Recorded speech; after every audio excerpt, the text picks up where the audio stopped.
Yeah, I totally agree, Carol. You can't be kind of racist, but in the world that we live in now, they want to point that finger. But as I say, people are becoming more so. I Yeah. know I don't consider myself racist. I speak against Islam. Mm-hmm. I don't speak against Muslims. Mm-hmm. I wish more Muslims would come out Mm-hmm. and speak. Um, there was a lady that gave a speech at Anne Marie's For Britain, Mm-hmm. and it was so powerful. Mm-hmm. An ex-Muslim. Mm-hmm. We need more of that. You know, usually when I go and speak somewhere, and I do a lot, I'm very excited and I'm inspired. Today, I stand here ashamed of my co-religionists and those men from my native land of Pakistan who have shamed not only our faith, but have perpetuated heinous crimes against innocence. These animals, yes, animals, have raped and plundered with impunity. I stand here as a grandmother, as a mother, a sister, and a daughter. And there is no way that I would ever allow or expect my daughters and sisters to, to suffer in silence the way that they have done. So today we will break that silence. Please say this.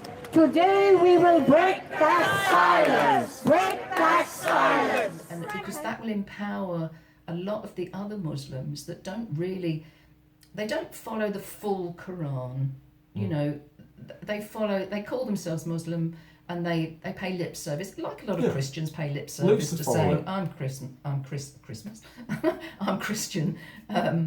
But you don't follow the full edict. But you don't follow, yeah. And there are a lot of Muslims that are like that as well. There'll be some that'll eat bacon, none allow meat. There'll be some that'll drink. There'll be some that'll take drugs. Or some will sleep with women that are not So we don't Muslim. brand everybody the same.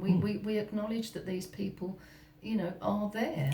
Well, what I can say to you then, Nanny, with that in mind, and I totally agree, how do you get them people to come out? You keep asking me these questions that I haven't got the answers I know, I'm for. sorry. You're the nanny. Everyone wants to know. I'm a I don't nanny. know. I'm asking you. You're the older and wiser.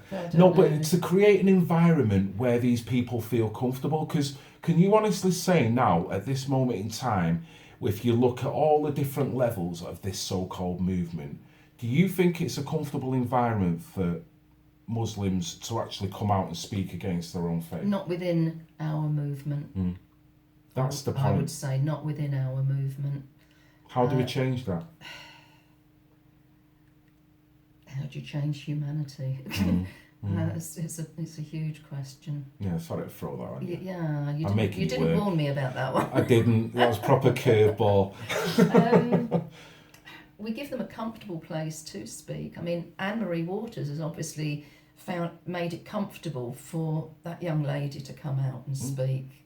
Again, it's having the courage to face possible criticism. The uncomfortable. But the trouble with you and I doing what we do, we face the risk of criticism. Mm-hmm. If a Muslim comes out, they face far worse. Yes. And I know this from experience because 6 or so years ago, my son helped a young Muslim lad who was gay, and his family kept him locked in the house when they found out, and they were planning to pack him back off to, I think it was Somalia that they came from, I'm not sure, I can't remember. And my son took him in and did what they can, and I helped, and we went to some meetings to try and get help and support for him. The police were involved in the sense that the parents found out where he was staying, and the first thing the police did was put a safety box on the letterbox to stop firebombs being put through. So the police are fully aware that anybody that steps outside of Islam is targeted with violence. So my son's house had this put on it by the police. They wouldn't have known to have asked for it. You know, it was the police that suggested this course of action because they know from experience that this is the sort of thing that happens. You know, so the authorities can't deny that they know what the problems are. Because they're making contingencies for them. They're a plan, yeah. So And they know. so how do those people learn to speak out was where we started. I do tend to go off No, I'm topic a glad you little do, bit. because this is But what it's we all need to do. part of the same issue. You know, that lad is now completely ostracised from his family, but he still has to watch his back everywhere he goes. That's just one person. So then you could say the police are part of the problem then, because what role are they playing in order to smooth the waves over? But what they're saying is that we know that there is retribution Yes. from the Muslim community towards people that don't toe the Islam But instead of a route. commissioner or whatever running over to some mosque somewhere and having a nice little glorified photo, why aren't they bringing these talking points up? Saying we've got issues with radical Islam within this country. We've got a situation where you've got a certain set, peoples that will get attacked. We need to start talking about this. How can we bring these issues out? How can we create a comfortable environment for people who want to talk about what's going on, but at the same time have that objectivity and common respect and decency for people who've got other beliefs at the same time? I don't know how it's. I really don't have the answers. I wish I did. What? I'm pretty disappointed, Carol, because I was expecting you to have all the answers here. What have I come here for? Look, I'm a little old lady. Oh, bless you, I'm only having a laugh. What concerns me is that the agenda that's driving this mass immigration is still being played, and the United Nations are at the heart of it.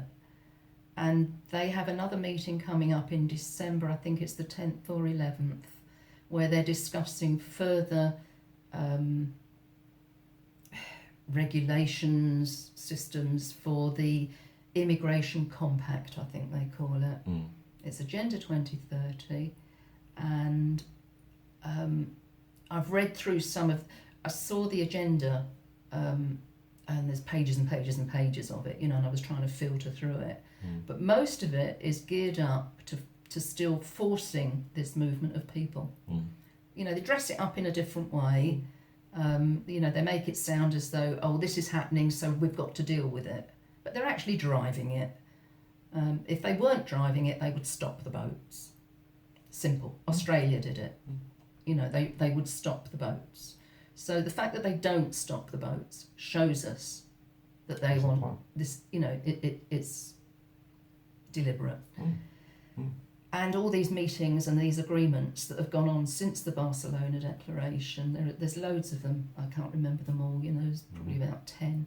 And there was one that was signed up to just at the beginning of this year, Marrakesh. The Government of Canada has committed to joining the Marrakesh Treaty. So what is it? Imagine your local library only had 100 books, and you could only access 7 of them. What would that mean for your education or job prospects? That's what it's like for over 3 million people across Canada who are blind, visually impaired, or otherwise print disabled, who don't have access to 93% of the world's books because an accessible format isn't available. And that's what the Marrakesh Treaty is all about. Fingers over Braille. It's an international agreement that will make it easier to create and share accessible versions with people around the world. When a country joins the Marrakesh Treaty, it allows copyrighted print materials to be adapted into accessible formats like Braille and audiobooks. Bottom line, the ability to access printed information is essential to preparing for and participating in Canada's economy, society, and job market. And that's why Canada's joining the Marrakesh Treaty. Not that I'm surprised, but we've been betrayed and sold out again. This is on the EU website, this is bona fide. But on the 2nd of May this year, 2008, the EU and pretty much the whole of Africa, there was 58 European and African countries that signed this declaration, and it's basically a repeat of the Barcelona Declaration, which mostly covered the Middle East, which is basically it's a migration declaration from pretty much most of Africa, Sierra Leone, Senegal. There's like 40 countries on there. It's most of Africa. And it's basically a declaration agreeing to take migrants, giving them asylum and protection, and silencing all racists, xenophobes and opposers. It even references Agenda 30, and this is a bona fide EU legitimate website. Why are we still signing deals that leave us answerable to the EU? Well, they're still signing deals knowing that half of Europe is kicking off over No, it. it's not just England, is it? No. You know, it's not just Britain. You've got governments that are going more right-wing And now then- because of... And they want to just brand us far right and think that's a dirty word. Well, sorry, you know, May's speech the other day, I mean, fingers down the throat job, quite honestly, because, you know, she wanted to come across as human with her little dances. And Is she human? Jesus. I don't think any of them were human. I'd to give up the soul and as soon as they go in there. if you take her speech at face value, you know, you think, oh, you know, yeah, she's getting there. But if you actually sit down and analyse it, and I've done that, it's more of the same. Nothing's going to change. She's thrown in the odd word, you know, she brought up the war and how proud we are, and, you know, the homes for heroes, yeah. Why have we got so many on the street with PTSD? You know, it's so hypocritical. It's so... Homes for heroes. Yeah. But yet we've got an irrational immigration flow where they're getting a first come, first served basis when it comes to being housed. And they are. And part of the agenda that I saw for the December meeting that's going to take place is pretty much more of the same. You know, it's making immigrants the priority. Their concerns, their interests are the priority, and the Indigenous people, and we can be called Indigenous people before anybody shouts back and says, oh, but we came from here, we came from there. We've been an Indigenous race for 1,500 years. And as such, we have a right to our heritage. And you've got the right for anyone to come to this land to respect that, because that's all you're basically saying as well. Yeah, basically, yeah. I mean, that's all we want, you know, but it's apparent. You've only got to watch the videos that come out from Speaker's Corner. Oh, Jesus. You know, I mean, we can go off at so many different tangents. It's gone, though, Speaker's Corner now, and do you feel it's... fallen. Yeah. Well, I think there are some people that are still going to try and fight and get it back. And There's so much low IQ, low frequency. Now, when I say low IQ, I don't want people to conflate me with that comment with what Tan is saying, because this is not colour low IQ. It's generally the way people are reacting within that area, how they're triggering, how they're getting everything conflated. That's what I totally mean by low IQ. That can come from a white person as well as a black person as well. I think there's a lot of different ideologies that people are playing into there, and they're trying to make Speaker's Corner their toy. I went down a while ago. I think it was one of the Tommy Robinson demonstrations, and I got there early, and I tried to debate with various of the speakers there. For a start, some of them wouldn't speak to me because I was a woman, so that told me straight away what their stance was. But what I noticed from all of them was that they all adopt the same process, and nothing you do or say is going to make a scrap of difference. But one guy said to me, he said, we own half of London. We're here, we're taking over, and there's nothing you can do about it.